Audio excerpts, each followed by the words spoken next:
So, dear brothers, today we will discuss the fourth point, that is D, about the clerics. The D speaks about the laws of the clerical state.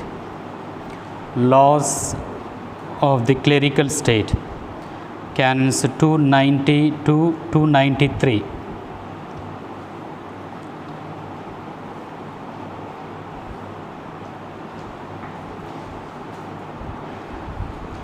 The sacrament of orders imprints an indelible character, and therefore it is never lost or annulled.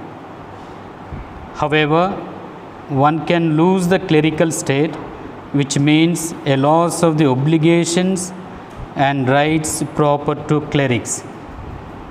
The sacrament of the order imprints the indelible character, cannot be erased.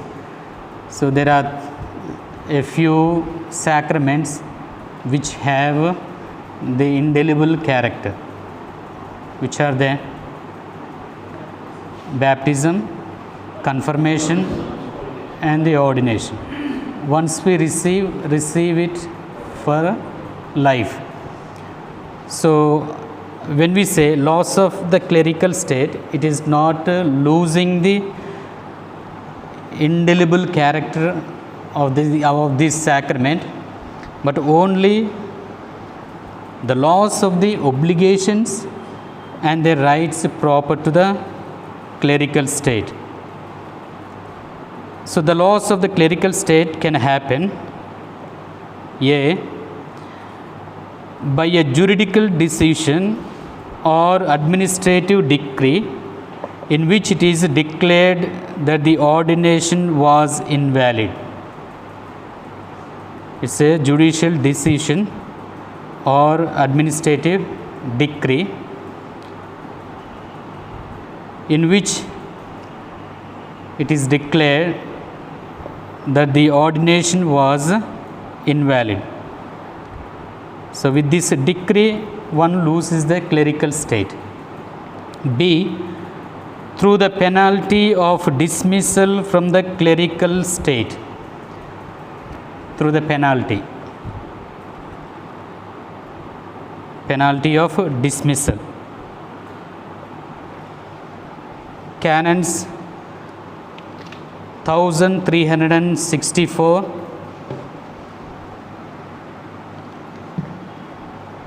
1367,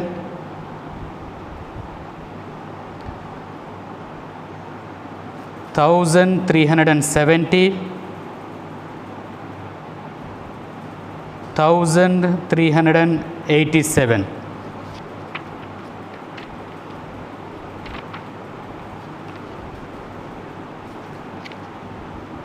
These are the examples, and we will see one or two.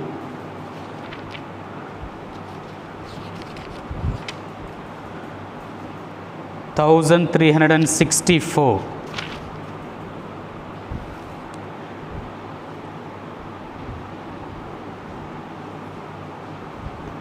An apostate from the faith, a heretic or a schismatic, incurs a late sententiae excommunication without prejudice to the provision of Canon 194, paragraph 1, number 2.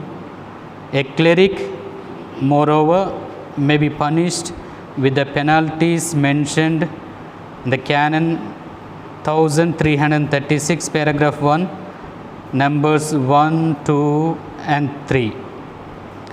So let us go to the Canon 1336.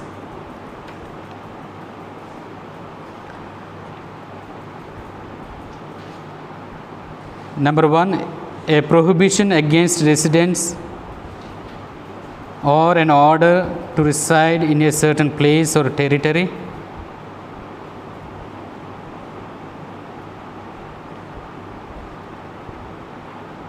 Number 2, deprivation of power, office, function, right, privilege, faculty, favor.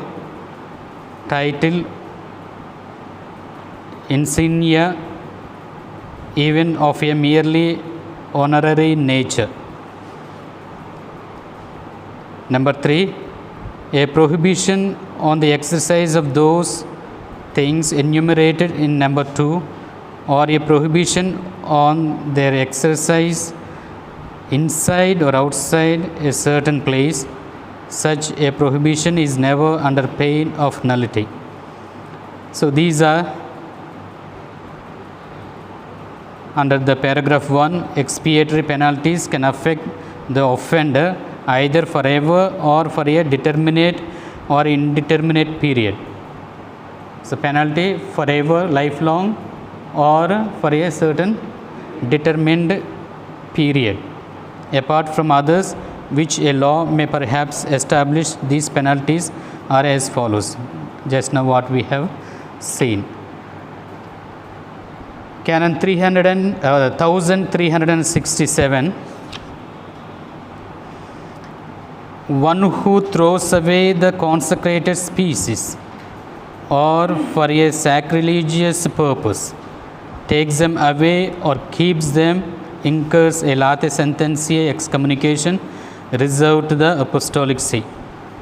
A cleric, moreover, may be punished with some other penalty, not excluding dismissal from the clerical state.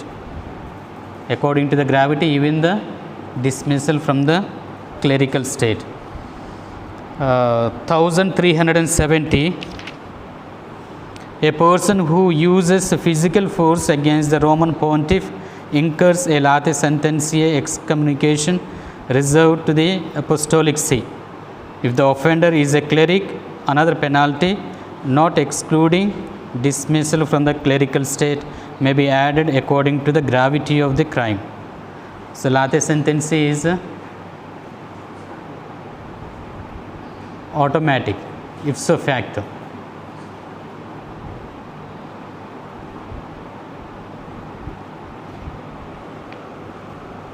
So these are the example by which through the penalty the dismissal incurs for a cleric from the clerical state. C. By a rescript of dispensation conceded by the apostolic see for truly grave reasons. Canon 290. So for grave reasons, the Holy See grants dispensation. Through the rescript of dispensation, the cleric loses the clerical state. Likewise, only the apostolic see can readmit to the clerical state those who have lost it. Again, to take back, only the apostolic see has the authority to readmit. Canon 293. Canon 293.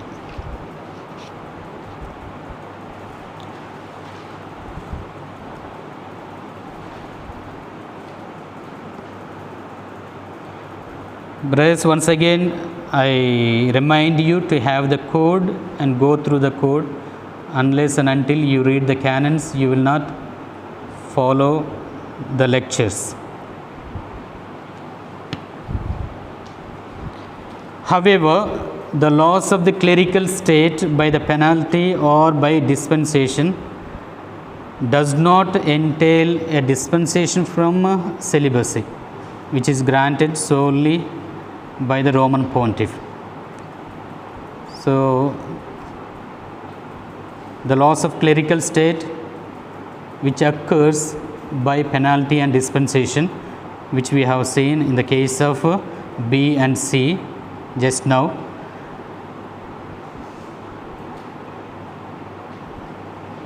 it does not entail a dispensation from celibacy. So they have to follow the celibacy, provided they are given dispensation from celibacy. That also will be by the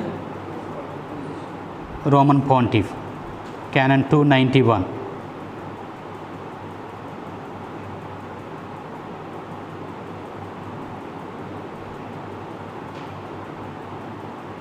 In addition to the laws of the rights and duties of clerics, the laws of the clerical state entails the prohibition to exercise the sacred order that has been received.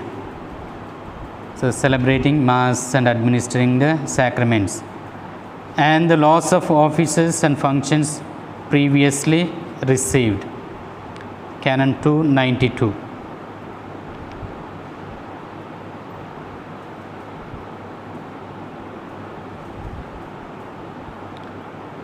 So, once they lose the clerical state, automatically they are prohibited to exercise the sacred orders.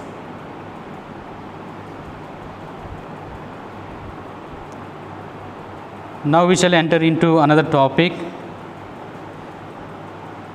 the associations of the faithful.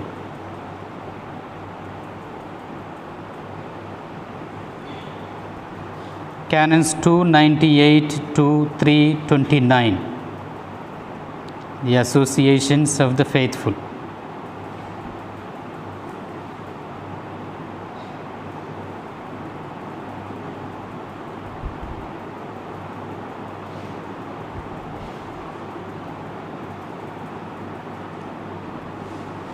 The Church organizes, therefore, that the faithful have the right of constituting, directing, and participating in associations in order to promote activities and goals that are in harmony with the mission of the Church, such as those which are listed in Canon 298, paragraph 1.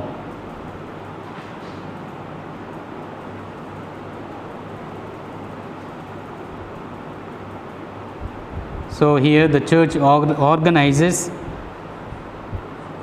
that the faithful have the right of constituting, directing, and participating in associations. For what purpose? To promote activities and goals that are in harmony with the mission of the Church, for the good of the Church.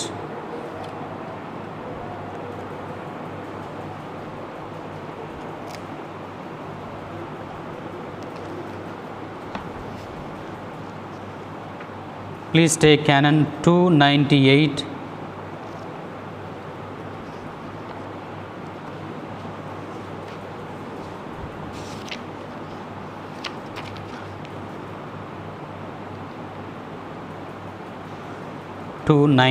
Paragraph 1. In the Church, there are associations which are distinct from institutes of consecrated life and societies of apostolic life.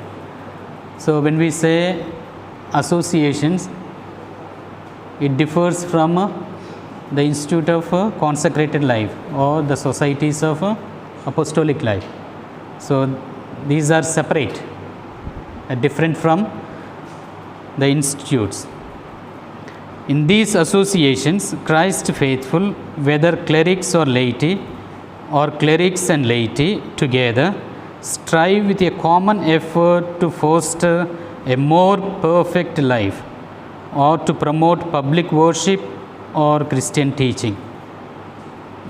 They may also devote themselves to other works of the apostolate, such as initiatives for evangelization, works of piety or charity, and those which animate the temporal order with the Christian spirit. So, this Canon 298, paragraph 1 clearly mentions the purpose of the association. So, purpose of entering into or constituting an association. So, what is the purpose? Number 1, fostering a more perfect life. fostering a more perfect life. 2. Promoting public worship. Promoting public worship. 3. Promoting Christian doctrine.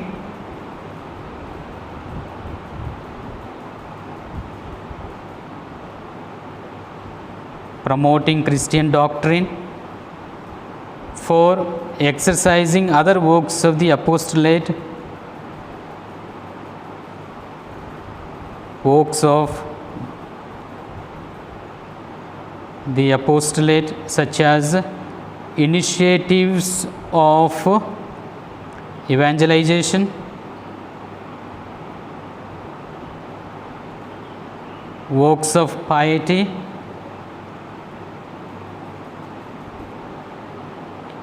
works of charity,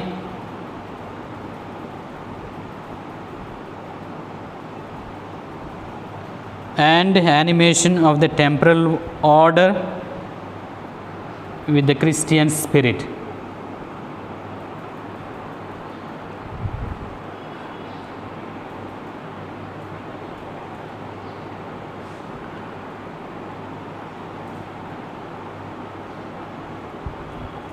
So this section, however, does not deal with the institutes of consecrated life and societies of apostolic life, which are associations of singular importance in that their members assume a particular state of life recognized by the church. So as I said, these associations are different from the institutes of consecrated life and societies of apostolic life. What does it mean saying an association? So here we have the definition. An association is a corporate body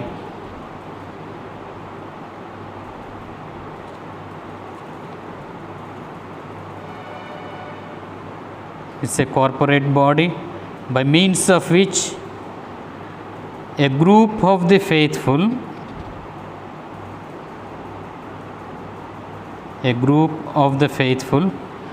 comes to an agreement to accomplish an activity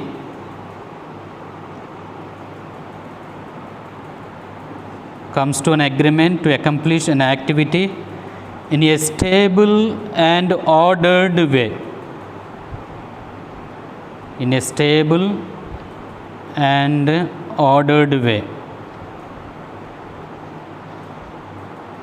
And to reach common goals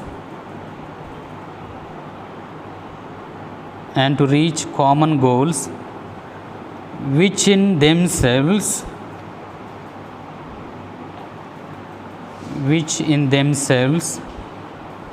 exceed the possibilities of an individual person.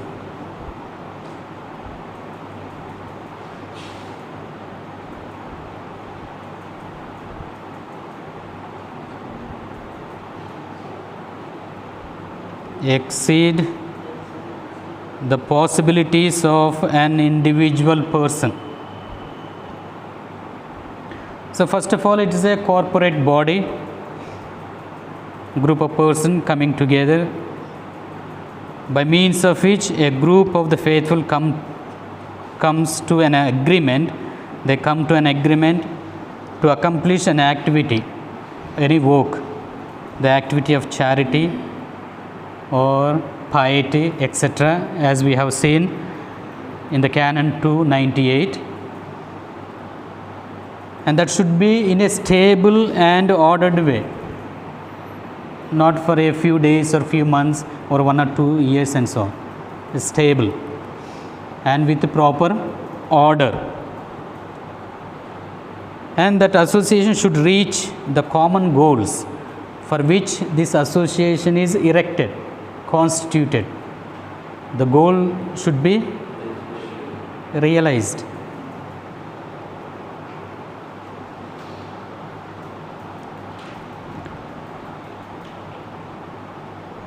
So here are a few characteristic elements of an association.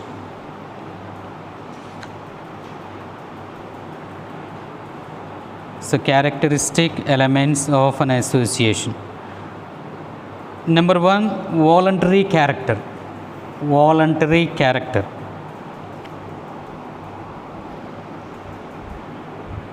Voluntary character.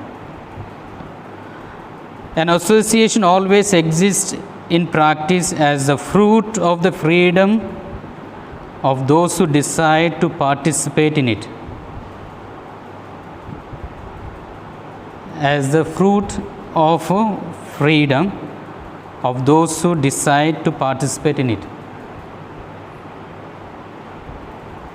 So voluntarily, freely, with their own freedom, they come forward to constitute the association.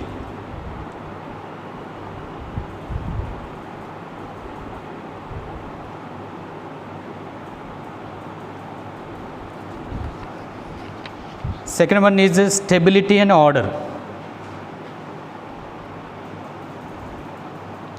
So these are already seen in the definition. Okay.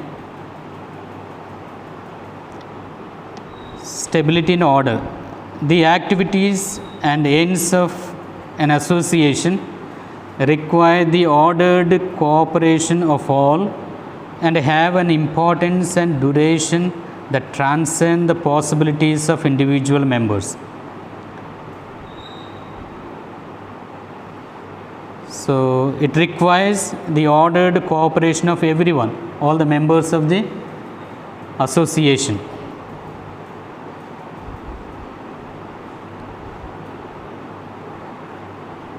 And you should have the duration, time, for a longer period of time.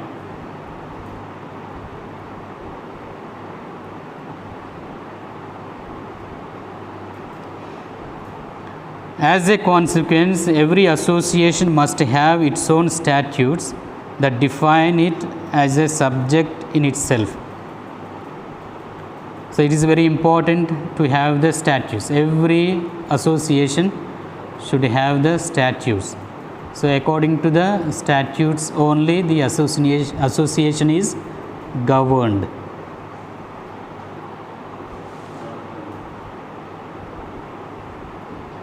Namely, name, social object, finality, modes of action, participation, government, discipline, its temporal goods, etc. So all these things should be mentioned in the statutes. Canon 304.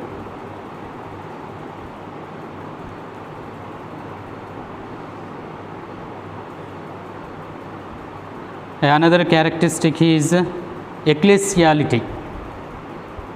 Ecclesiality.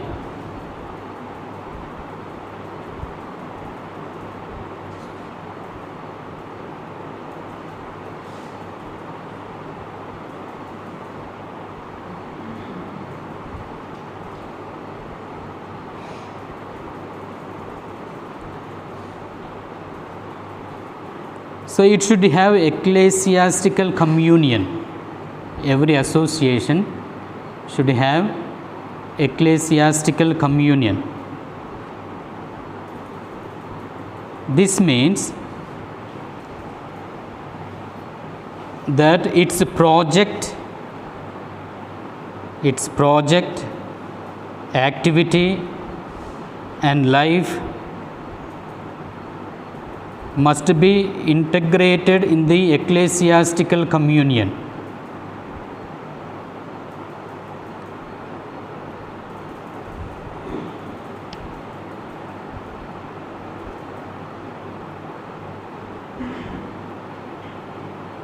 When we constitute an association, its project, activity, and life must be integrated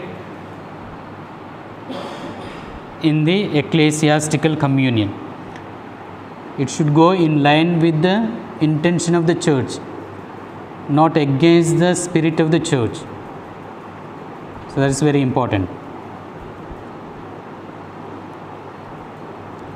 As a consequence, associations like the individual members of the faithful are subject to ecclesiastical authority.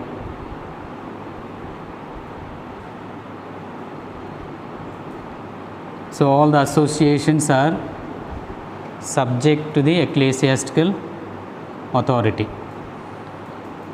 So they supervise, they examine.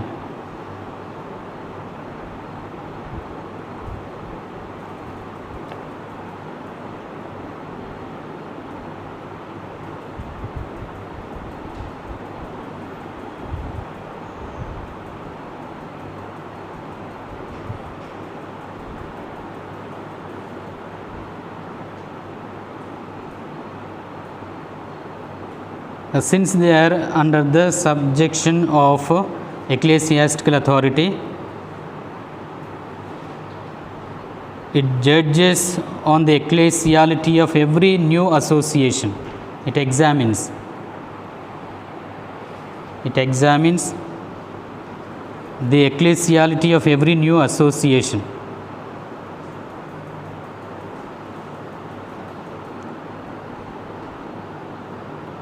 So that an association will not be recognized in the church if its statutes have not been examined by the competent authority.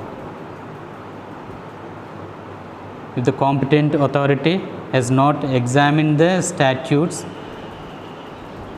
and given the approval, and they will not have the recognition in the church. Canon 299, paragraph 3.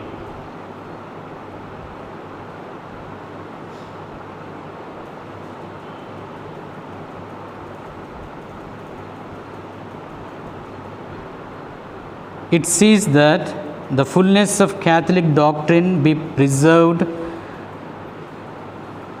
and the discipline of the church respected. When we erect or constitute the association, it sees to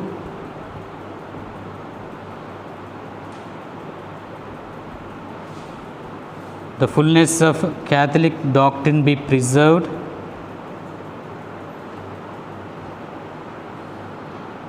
and the discipline of the church respected.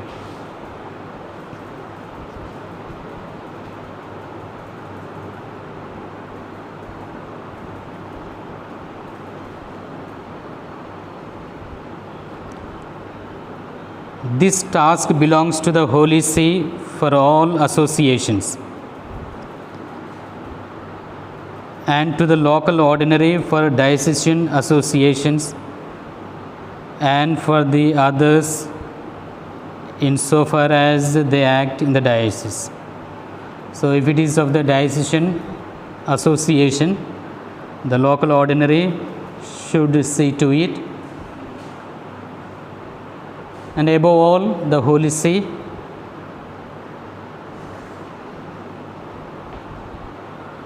will see to all other associations. Canon 305.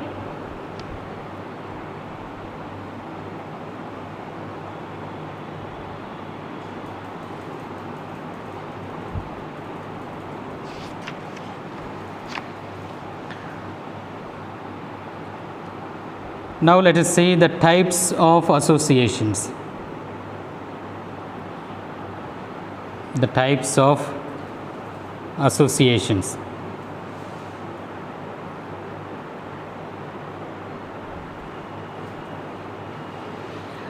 Associations can be classified in various ways, but from the point of view of law, the most relevant classification is what distinguishes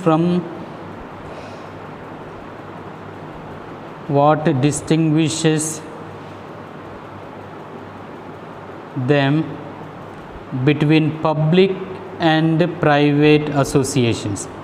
These are two different and distinct associations.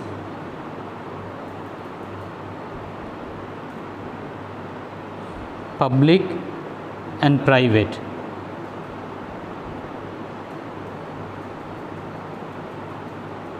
So these can be further distinguished into other types. These public and private associations can be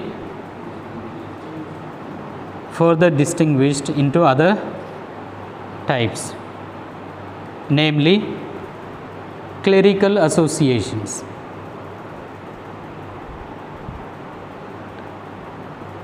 Clerical associations.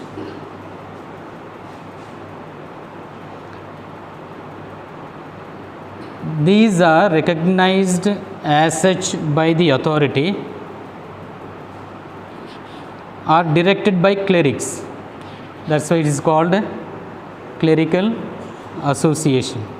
So directed by clerics and have the goal of fostering the exercise of holy orders.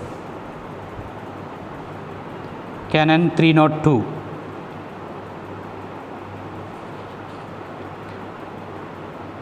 The clerical associations are directed by clerics and have the goal of fostering the exercise of holy orders. The next one is lay associations. Lay associations.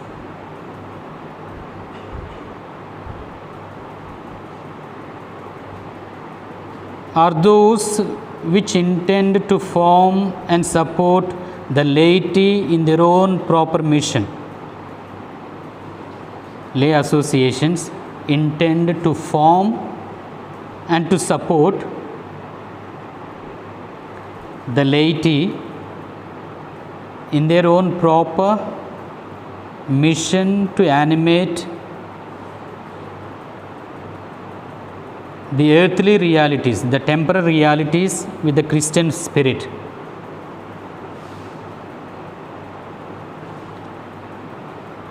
So these are formed and supported by the laity. For what purpose? To animate temporal realities with the Christian spirit. Canons 327 to 329.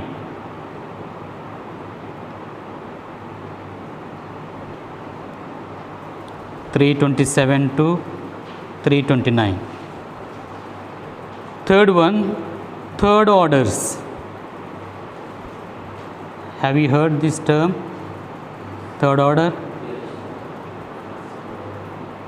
These are associations promoted and directed by a religious institute.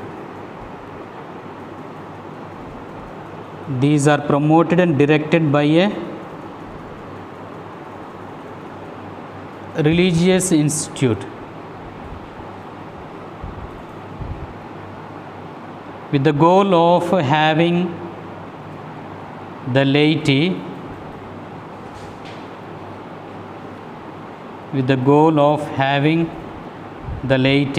participate in the charism proper to the institute.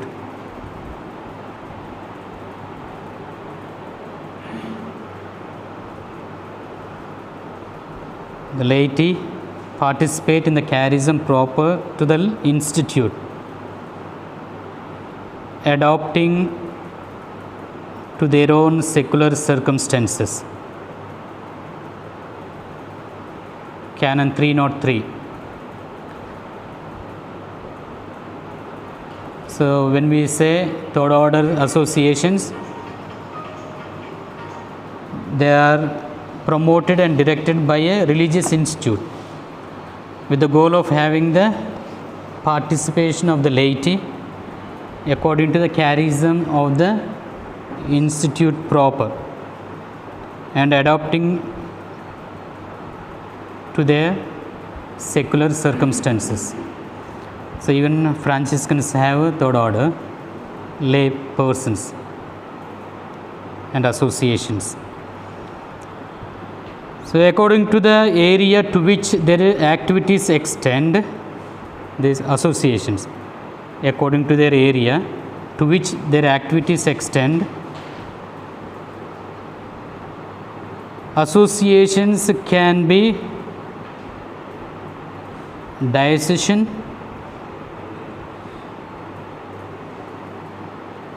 national,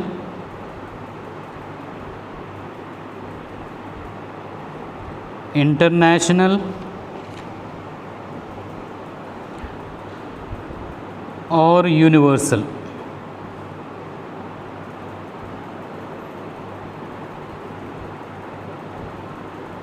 Canons 3:12 and 3:22.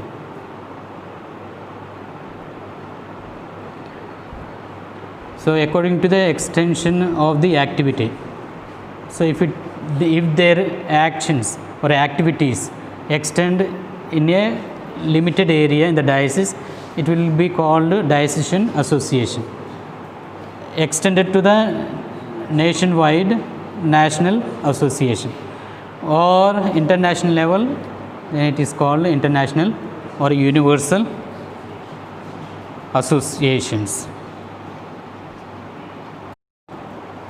Now let us say about the public associations.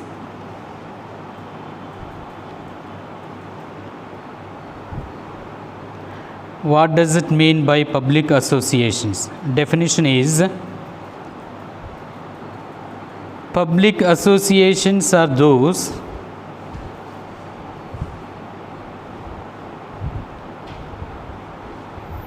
that are erected by the ecclesiastical authority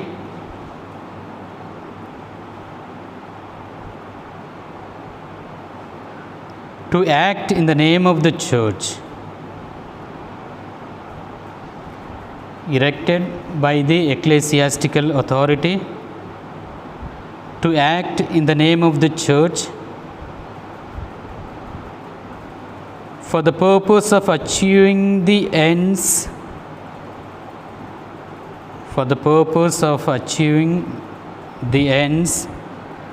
assigned to them by the authority itself.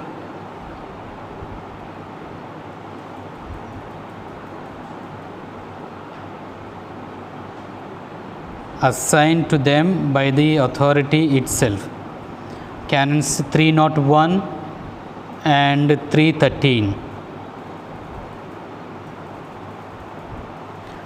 So it is very clear, public associations are erected by the ecclesiastical authority and they act in the name of the church, not on an individual name, in the name of the church, on behalf of the church. And for what purpose? For the purpose of achieving the ends assigned to them by the authority itself. If it is the ecclesiastical authority which erects, and it will determine, it will show, it will indicate the goals and purpose for which it should work. Thus, they are associations of which the hierarchy makes use as an instrument for the accomplishment of its mission. So, church mission, since it acts in the name of the church, and the church erects the association, and it will instruct how to accomplish the mission for which it is erected.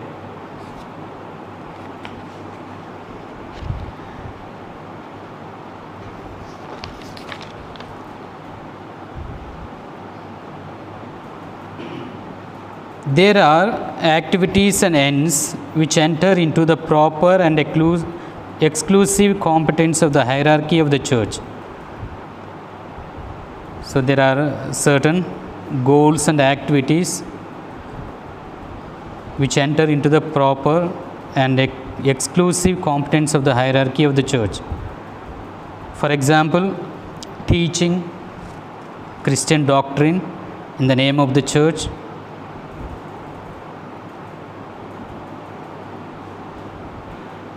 and public worship,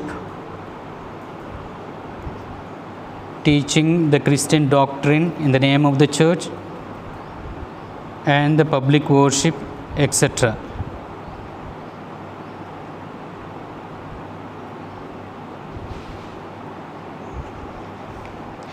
Canon 301, paragraph 1.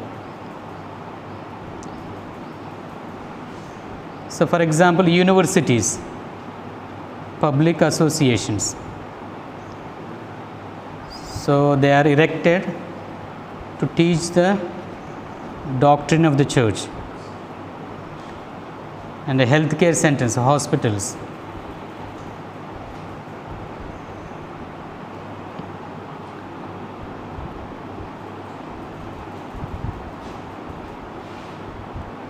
So, the authority that is competent to erect a public association is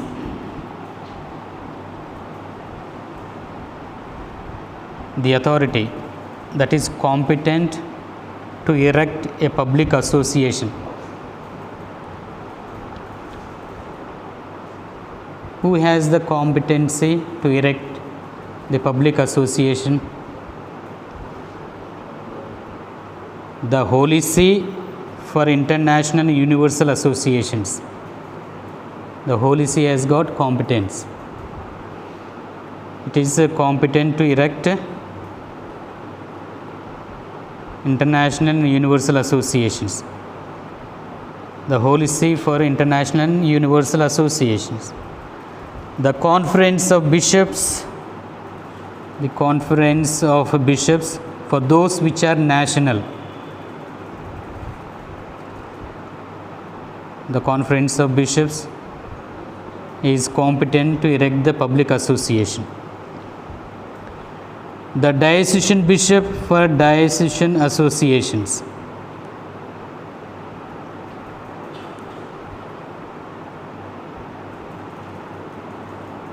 The Diocesan Bishop for diocesan associations.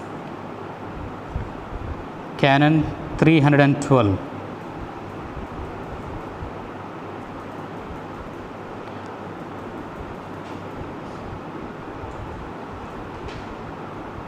Who is competent to erect International Universal Association?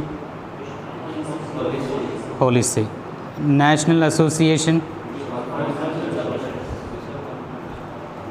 and the diocesan associations, local ordinance. So only they have the competence. By the very fact of erection,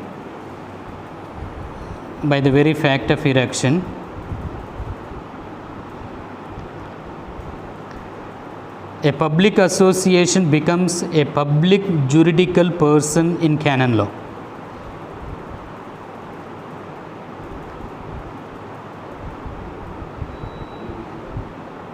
A public association becomes a public juridical person in canon law when it is erected.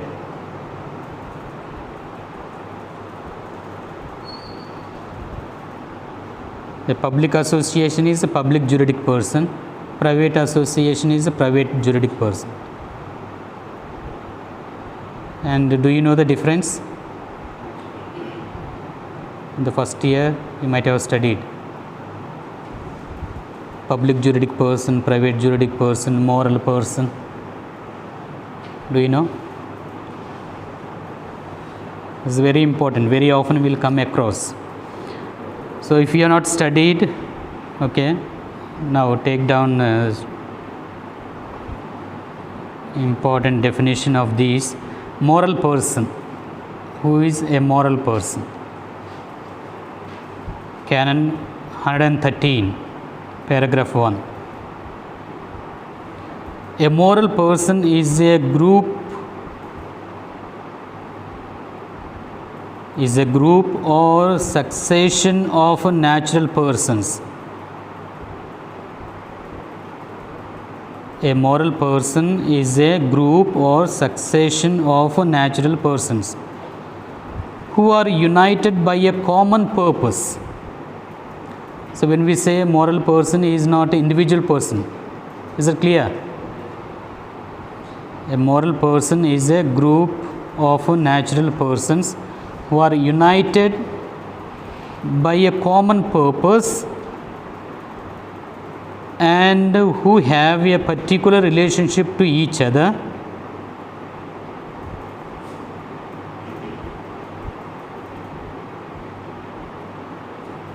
We have a particular relationship to each other and of a single entity.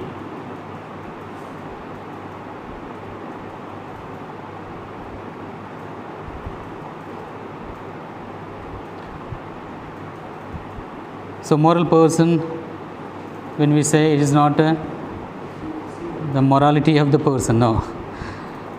A group of persons who have come together, united for a common purpose, and they have a particular relationship to each other and act as a single entity. That's called a moral person. Okay, we'll be seeing in the future in different places throughout the code. Juridic person. Juridic person. A juridic person is divided into public juridic person, private juridic person. Juridic person is an artificial person. He is an artificial person, distinct from all natural persons. Distinct from all natural persons. Constituted by a competent ecclesiastical authority.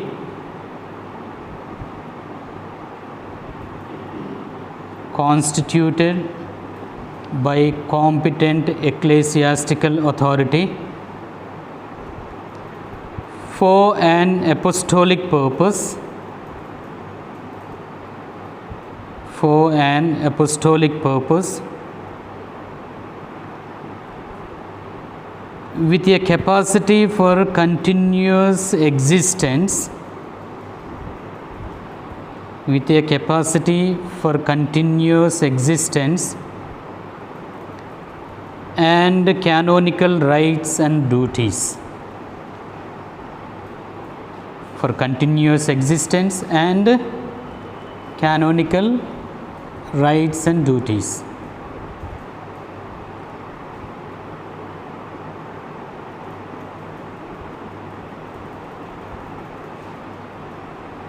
Is it clear? When we say juridic person is an artificial person, is not a physical person or natural person, and it is constituted by the competent ecclesiastical authority. Okay, only the ecclesiastical authority constitutes it for a apostolic purpose, for the universal purpose, for the good of the church, with a capacity for continuous existence, the stable and continuous ordered existence, and it will have canonical rights and duties. Is it clear? That is a juridic person. Juridic person. So this juridic person are of two types.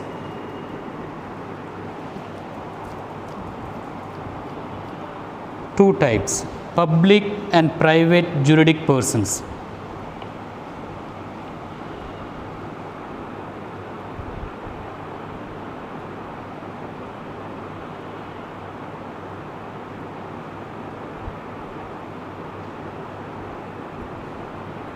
Public juridic person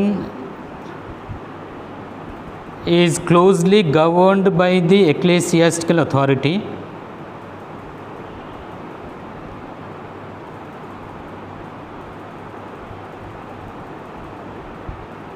Closely governed by the ecclesiastical authority and acts in the name of the church.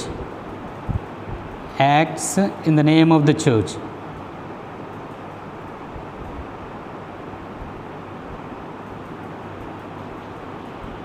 So public juridic person is governed by the ecclesiastical authority, and it acts in the name of the church, not in its own name. Acts in the name of the church. Private juridic person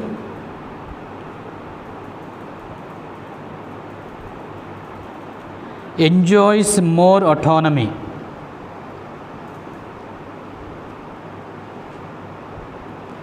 Enjoys more autonomy and is governed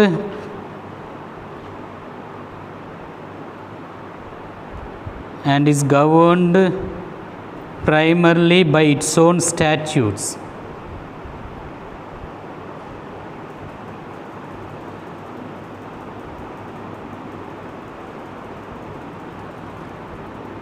Is governed primarily by its own statutes and acts in its own name. And acts in its own name. Now, do you understand the difference between public juridic person and private juridic person? So, private juridic person enjoys more autonomy. In what sense? It is governed by its own statutes and acts in its own name. But whereas a public juridic person governed by the ecclesiastical authority and acts in the name of the church. So that is the difference.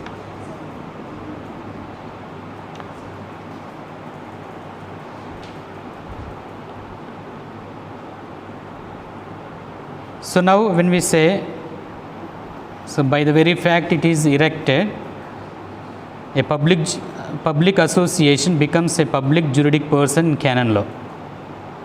Now do you understand the background? In what sense it is a public juridic person? Since they act in the name of the church and thus they involve the church in their operation, so acts in the name of the church, public association. They act in the name of the church and they involve the church in their operation.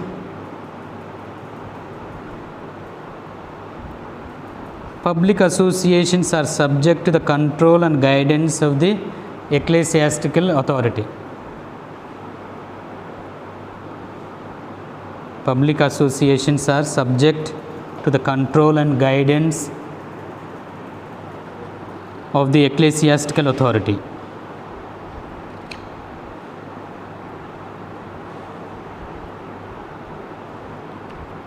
Guidance of the ecclesiastical authority which constituted them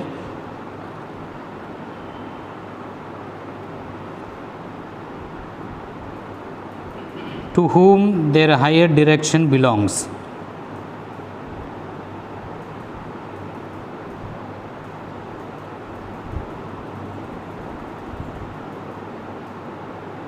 Canon 315.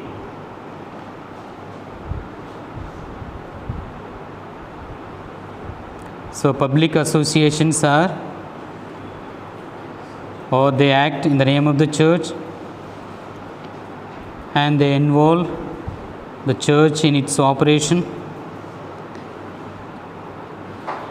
and also they are subject to the control and guidance of the ecclesiastical authority.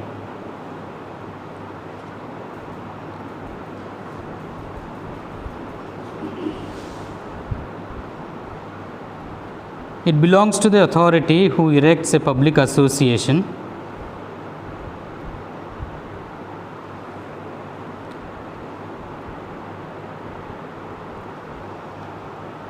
the authority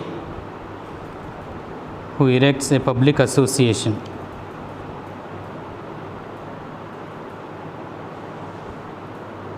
In what sense it shows the authority?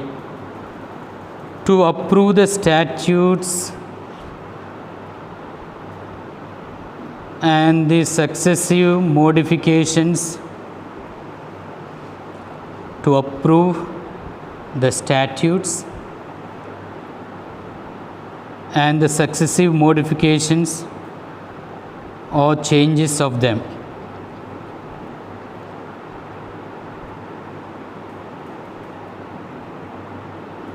Canon 3:14. So they approve the statutes, and if the ecclesiastical authority wants to make some modification and changes, it can do. Next, to intervene in the nomination and removal of the president.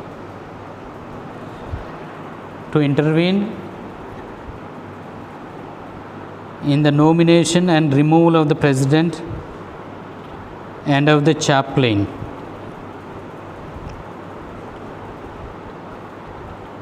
Canons 3:17 and 3:18, paragraph 2.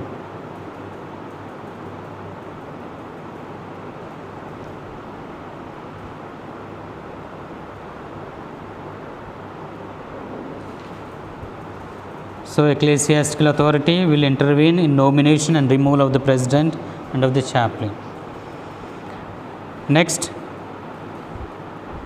to decide to appoint a commission or trustee.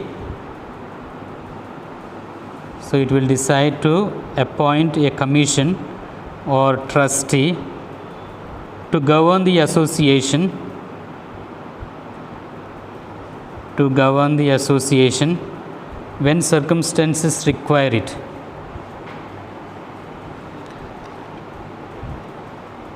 So it has the authority to appoint a commission or trustee to govern the association. Canon 3:18, paragraph 1.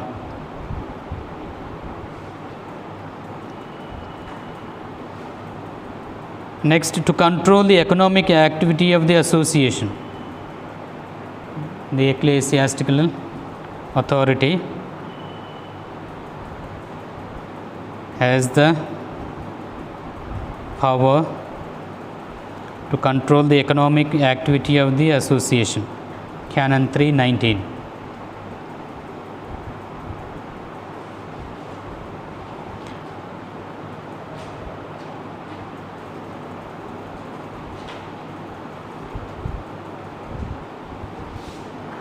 If it becomes a scandalous and creating problem going against the church intention, then it has the authority to suppress it according to the norm of Canon 3:20. It can suppress the association also according to the norm of the Canon 3:20.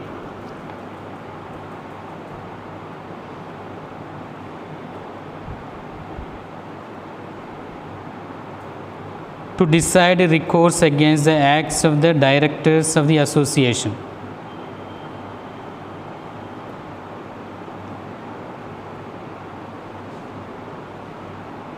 The ecclesiastical authority has the power to decide recourse against the acts of the directors of the association if they are not working according to the intention of the ecclesiastical authority and the church. Canon 3:16, paragraph 2.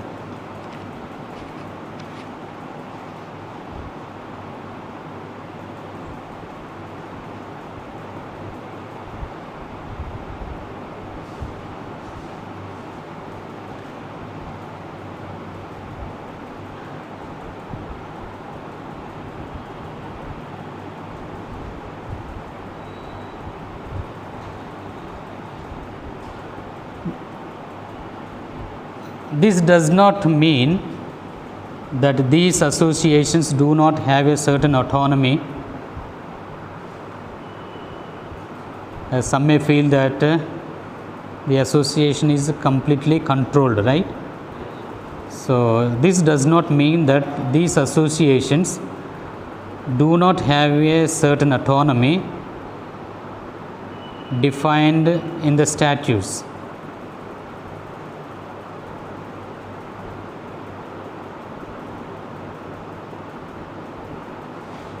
But that must be respected by the authority. Canons 315 and 319 paragraph 1.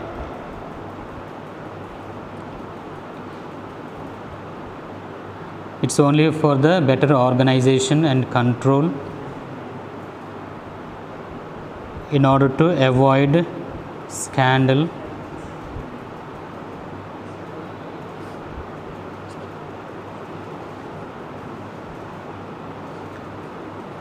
The next, private associations of the faithful.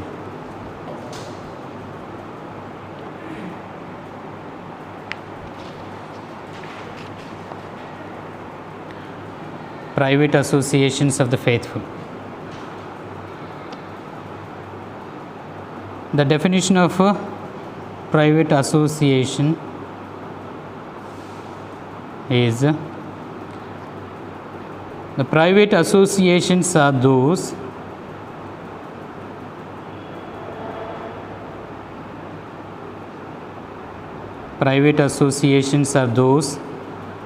which are constituted by private accord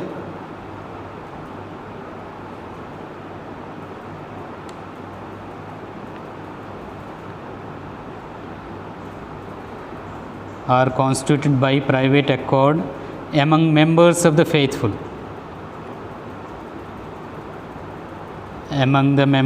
the faithful. To promote activities and works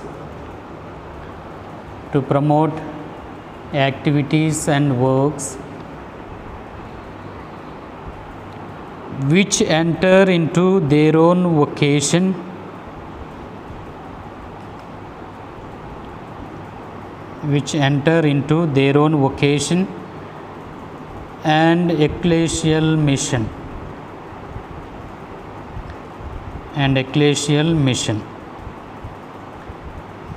Canon 299.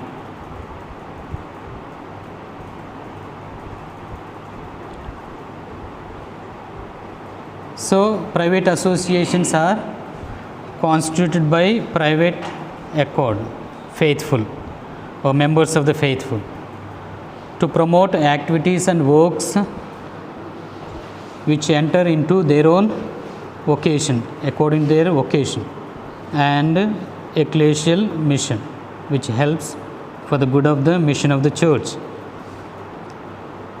So logically, these associations are born of the initiative of the faithful. So they are constituted, or the thought of bringing the association into birth is originated in the individual faithful. This is the initiative of the faithful, but are governed by them and remain under their responsibility. So they constitute, they govern, and the associations remain under their responsibility. They are autonomous in their internal organization.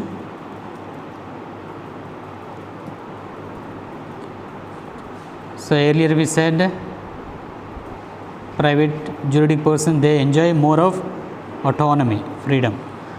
So the private association also, they are autonomous in their internal organization, do not act in the name of the church. That's clear? They do not act in the name of the church and involve only those who belong to them. So they act in the name of their own persons. Involve only those belong to them. Canons 321 and 309.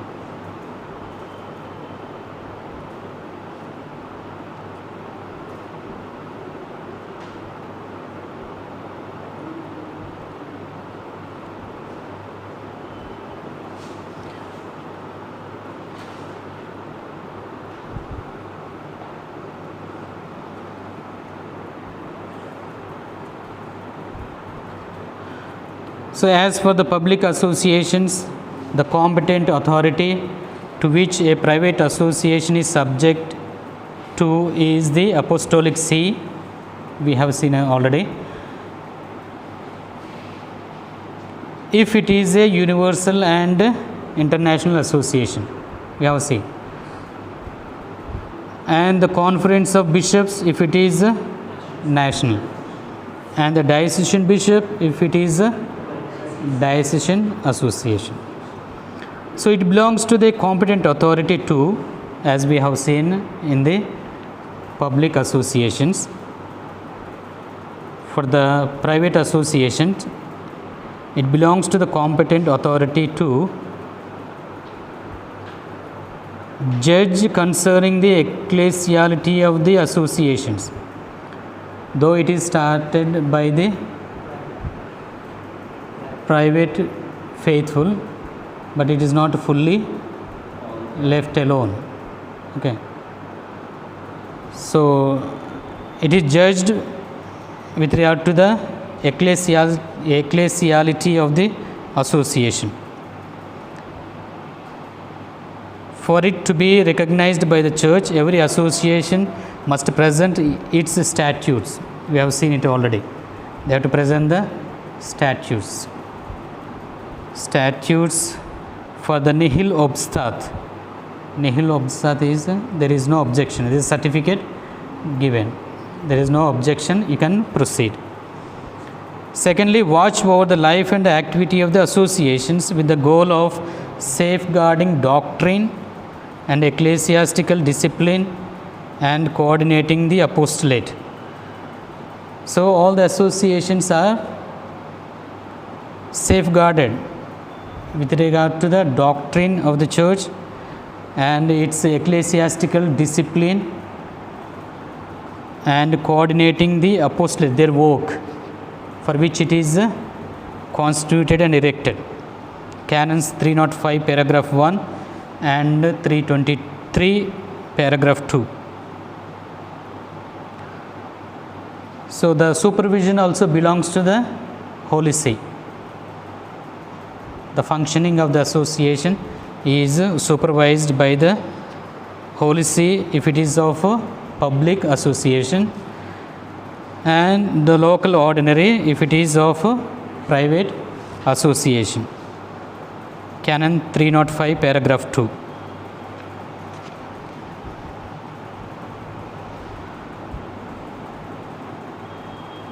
And the competent authority makes sure that the goods of the association are used for the proper aim of the association. The assets, the temporal goods, should be used for the association itself, not for the personal use. The goods, temporal goods, should not be misused. So that supervision also the church will have. In fact, although the goods of the private associations are not ecclesiastical goods, their destination for the ecclesiastical goals must be respected. They do not belong to the ecclesiastical church or for the church, the goods of the private associations, but the destination should be for the purpose for which it is created. Canon 325.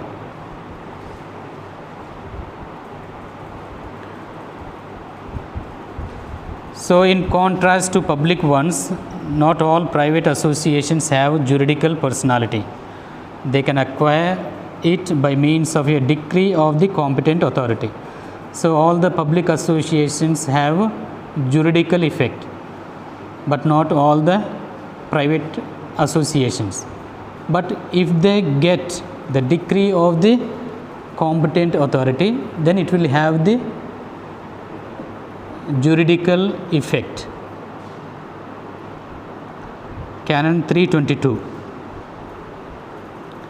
So private associations are extinguished according to the norm of their statutes. So coming to an end. So if there are no personnel to continue it, so if no one comes forward to take up and if there are no finances, then automatically it will come to an end. So that also should be mentioned in the statutes of the association. So private associations are extinguished according to the norm of their statutes, but they can also be suppressed by the authority for grave reason. So as I said, with regard to the public association, if there is any scandal and going against the intention of the church, then it can be suppressed if there is a grave reason. Their goods will be destined to the ends indicated in the statutes. So once it is suppressed, what about the assets, temporal goods? Who will own them? According to the statutes, those goods will be disposed or given. So Canon 326.